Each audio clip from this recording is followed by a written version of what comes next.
Listen to me carefully, because right now, in your pocket, or sitting right next to you, is something that is slowly, quietly destroying your life. You think you're in control, but every single day, it is stealing your focus, your energy, and your peace. Picture this. It's 8 p.m.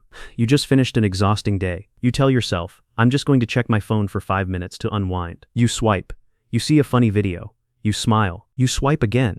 You see someone living their absolute best life, buying a house, going on vacation. You feel that tiny sting of jealousy.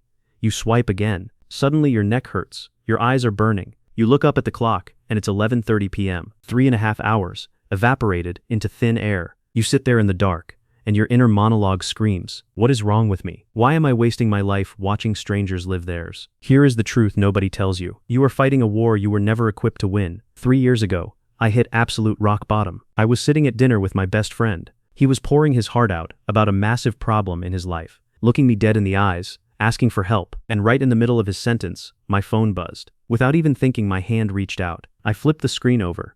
I broke eye contact. I looked down. My friend stopped talking. His face dropped, and he said, "Are you even listening to me? Because it feels like you're a million miles away." I felt like garbage. I put the phone away, but the damage was done. That night, I went home and checked my screen time settings. 11 hours.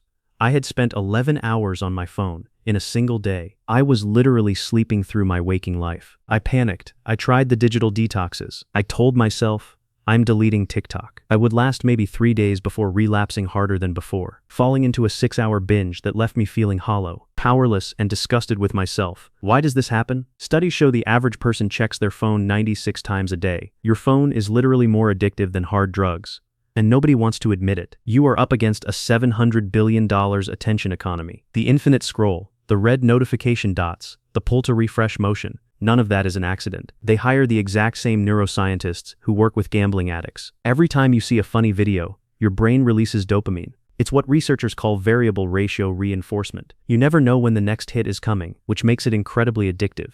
You develop a tolerance. The content that entertained you for hours now bores you in minutes. So you scroll faster, searching for a bigger hit. Dr. Anna Lemke from Stanford Medical School calls it digital heroin. You are not weak. You are being manipulated by the smartest engineers on the planet. But starting today, we are taking your power back. You are going to rewire your brain using 3 massive shifts. Listen close, because this will change everything. Shift number 1. The 5-second decision rule. Every time you reach for your phone, I want you to freeze. The urge to check your phone is a physical reflex. You reach for it when you are anxious or bored. Next time you feel that phantom vibration, or your hand automatically reaches for your pocket, count to 5. In those 5 seconds, ask yourself one simple question. Am I opening this to do something specific, or am I opening this to escape my reality? If you are opening it to escape, put it down, walk away, just exist in the silence. It is going to feel agonizing at first, but the person who can sit in a quiet room and not panic is the person who controls their own mind. Shift number 2. The notification blackout. Your phone is treating you like a dog.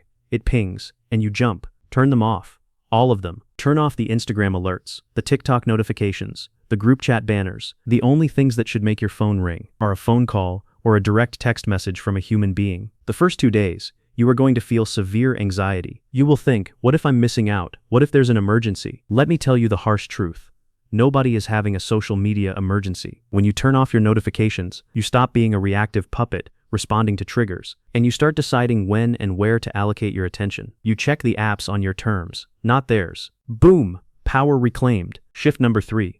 The replacement revolution. This is the secret the companies pray you never figure out. Researchers tracked 2 groups of people trying to reduce their screen time. Group A used willpower and app limits. Group B did something totally different. They replaced their consumption time with creation time. Writing, coding, music, art. After 6 months, Group B had a massive 73% screen time reduction. And they weren't even trying to cut back. Your brain craves novelty, challenge, and dopamine. Endless scrolling gives you cheap, unearned dopamine that leaves you feeling empty. But when you are creating, you actively earn dopamine, which builds self-worth. You have to shift your identity from consumer to creator. Right now, you'd rather spend 4 hours watching YouTube videos about fitness than 30 minutes lifting weights. For the next 90 days, every single time you feel the urge to consume mindless content, you must create something instead. Write a paragraph, sketch on a napkin, record a voice memo of a business idea. In a world full of mindless consumers, the creators hold all the power. They have the money, the influence, and the fulfillment that consumers are desperately searching for. You have a choice to make right now. You can close this video,